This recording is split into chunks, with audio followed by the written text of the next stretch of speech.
નમસ્તે, સ્વાગત છે તમારું આ બુનિયાદી સ્ટડી ચેનલમાં। આજે આપણે સમાજશાસ્ત્ર મેન્સના પ્રશ્નો જોવાના છે। એમાં પ્રશ્ન પહેલો છે, મુદ્દાસર જવાબ આપો।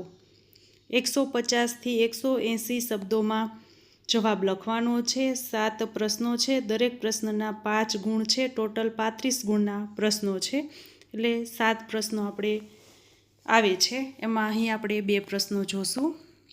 તો પહેલો પ્રશ્ન જોઈએ, ગુજરાતમાં સ્ત્રીઓ માટેની શૈક્ષણિક અને આર્થિક ક્ષેત્રની યોજનાઓ જણાવો। આ 5 માર્કનો પ્રશ્ન છે। એમાં પ્રસ્તાવના અને ઉપસંહાર છે એ લખવાના છે। તો પ્રસ્તાવના જોઈએ તો, ગુજરાત રાજ્યમાં સ્ત્રીઓના સર્વાંગી વિકાસ માટે શિક્ષણ અને આર્થિક સશક્તિકરણને વિશેષ મહત્ત્વ આપવામાં આવ્યું છે। સ્ત્રીઓ શિક્ષિત અને આત્મનિર્ભર બને તે માટે રાજ્ય સરકાર દ્વારા વિવિધ શૈક્ષણિક તથા આર્થિક યોજનાઓ અમલમાં મૂકવામાં આવી છે। આ યોજનાઓ દ્વારા સ્ત્રીઓમાં સાક્ષરતા, કૌશલ્ય અને રોજગારીના અવસરોમાં વધારો થયો છે। ત્યાર પછી હવે આપણે શૈક્ષણિક યોજનાઓ જોવાની છે। તો શૈક્ષણિક ક્ષેત્રે યોજનાઓ, ગુજરાતમાં 2011ની વસ્તી ગણતરી મુજબ કુલ સાક્ષરતા દર 78.3% છે, જેમાં પુરુષ સાક્ષરતા દર 85.75% છે અને સ્ત્રી સાક્ષરતા દર 69.68% છે। સ્ત્રી સાક્ષરતા વધારવા માટે નીચે મુજબની યોજનાઓ અમલમાં મૂકવામાં આવી છે।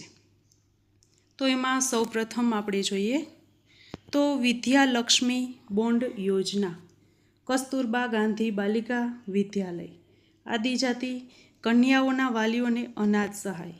ત્યાર પછી કન્યા શૈક્ષણિક શાળાઓની વિદ્યાર્થિનીઓને શિષ્યવૃત્તિ, યુનિફોર્મ અને તાલીમની જોગવાઈ।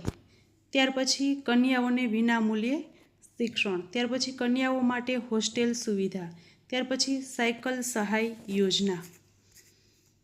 ત્યાર પછી સરકારી પોલિટેકનિકમાં અભ્યાસ કરતી કે સરકારી ઇજનેરી કોલેજોમાં અભ્યાસ કરતી કન્યાઓ માટે હોસ્ટેલ સુવિધા। ત્યાર પછી આદિજાતિ વિસ્તારોની કન્યાઓ માટે વિશેષ હોસ્ટેલ સુવિધા।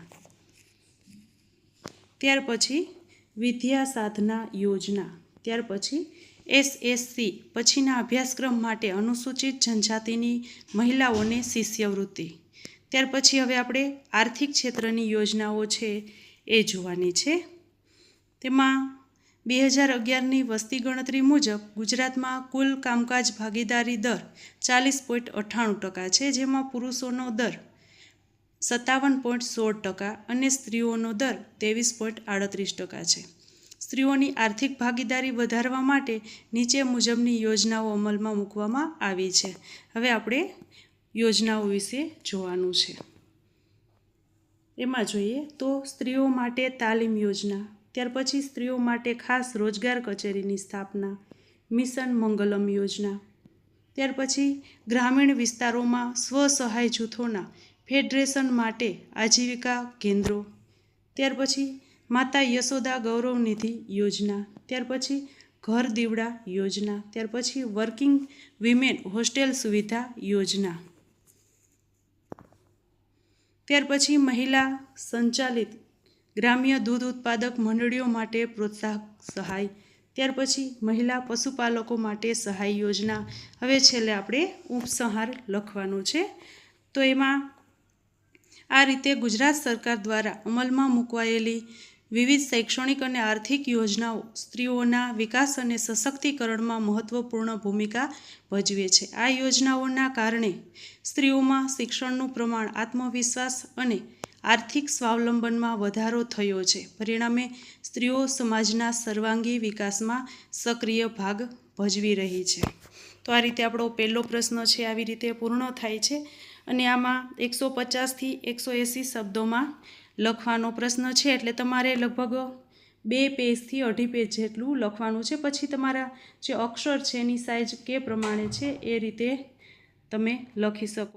5 માર્કના પ્રશ્ન છે એટલે તમારે 2 થી 2.5 પેજ જેટલું તમારે લખાણ છે કરવું હોવું જોઈએ। હવે પ્રશ્ન બીજો, પશ્ચિમીકરણના પાસાઓ ટૂંકમાં વર્ણવો।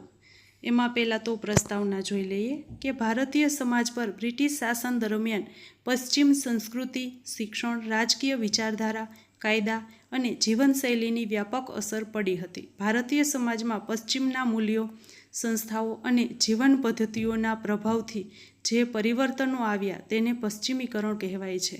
ભારતીય સમાજશાસ્ત્રી એમ એન શ્રીનિવાસે પશ્ચિમીકરણના વિવિધ પાસાઓ દ્વારા ભારતીય સમાજમાં આવેલા પરિવર્તનોને સમજાવ્યા છે. ત્યાર પછી પશ્ચિમીકરણના આપણે પાસાઓ જોવાના છે.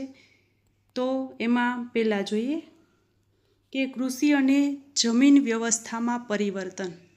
તો બ્રિટિશ શાસન દરમિયાન ભારતમાં જમીનદારી, રૈયતવારી અને મહાલવારી જેવી જમીન મહેસૂલ પદ્ધતિઓ અમલમાં મૂકવામાં આવી. આ વ્યવસ્થાઓથી જમીન માલિકી અને મહેસૂલ ઉઘરાવવાની પદ્ધતિઓમાં મોટો ફેરફાર આવ્યો. પરિણામે પરંપરાગત ગ્રામ્ય વ્યવસ્થામાં બદલાવ આવ્યો અને નવા ભૂમિ સંબંધો વિકસ્યા. ખેડૂતો અને જમીનદારો વચ્ચેના સંબંધોમાં પણ પરિવર્તન આવ્યું. ત્યાર પછી આપણે જોઈએ તો કાયદા અને ન્યાયતંત્રમાં પરિવર્તન. બ્રિટિશરોએ સમાજ વ્યવસ્થાની જાળવણી માટે આધુનિક કાયદા, ન્યાયતંત્ર, પોલીસ અને લશ્કરી વ્યવસ્થા ઊભી કરી. કાયદા સામે સૌ સમાન હોવાનો વિચાર વિકસ્યો.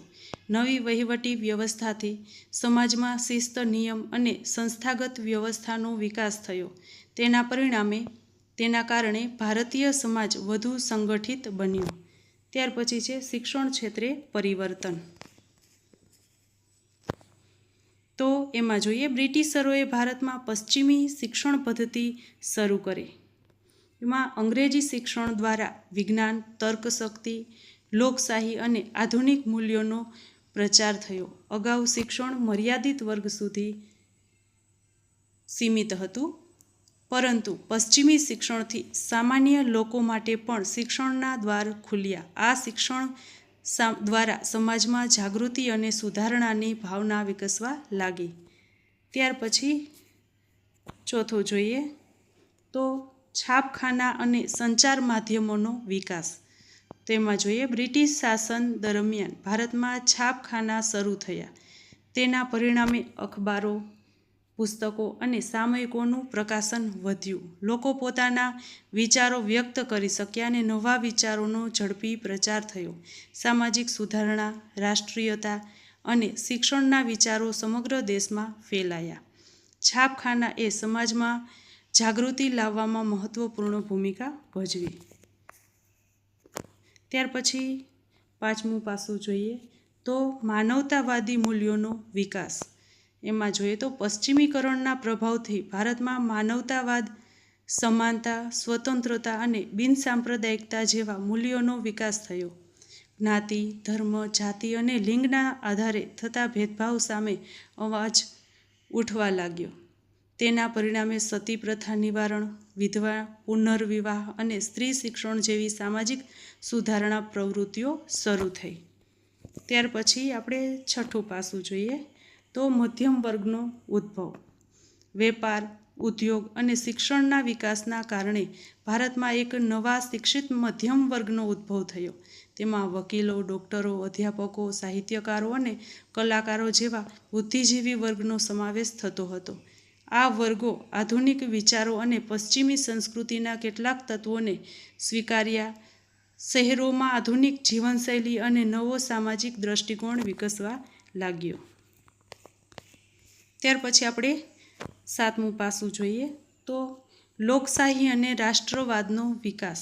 પશ્ચિમી લોકશાહી, ઉદારતાવાદ અને રાષ્ટ્રવાદી વિચારધારાની અસરથી ભારતીય નેતાઓએ લોકોને સંગઠિત કર્યા અને સ્વતંત્રતા આંદોલનને મજબૂત બનાવ્યું. લોકોએ સ્વતંત્રતા, અધિકાર અને સમાનતાના મૂલ્યોને સ્વીકાર્યા. આઝાદી પછી ભારતે લોકશાહી શાસન વ્યવસ્થા અપનાવી, જે પશ્ચિમીકરણની મહત્વપૂર્ણ અસર ગણાય છે. ત્યાર પછી હવે ઉપસંહાર જોઈએ આપણે તો આ રીતે પશ્ચિમીકરણ એ ભારતીય સમાજના સામાજિક, આર્થિક, શૈક્ષણિક અને રાજકીય ક્ષેત્રોમાં વ્યાપક પરિવર્તનો લાવ્યા. પશ્ચિમના વિચારો અને આધુનિક મૂલ્યોના પ્રભાવથી ભારતમાં શિક્ષણ, લોકશાહી, માનવતાવાદ અને સામાજિક સુધારણાનો વિકાસ થયો. તેથી પશ્ચિમીકરણ ભારતીય સમાજના આધુનિકીકરણમાં એક મહત્વપૂર્ણ પરિબળ તરીકે માનવામાં આવે છે. તો આ રીતે આપણા આ બે પ્રશ્ન છે અને આ ઉપયોગી પણ તમને થશે. જો તમને મારા વિડીયો ગમતા હોય તો લાઈક કરજો, શેર કરજો અને સબસ્ક્રાઈબ કરજો. Thank you.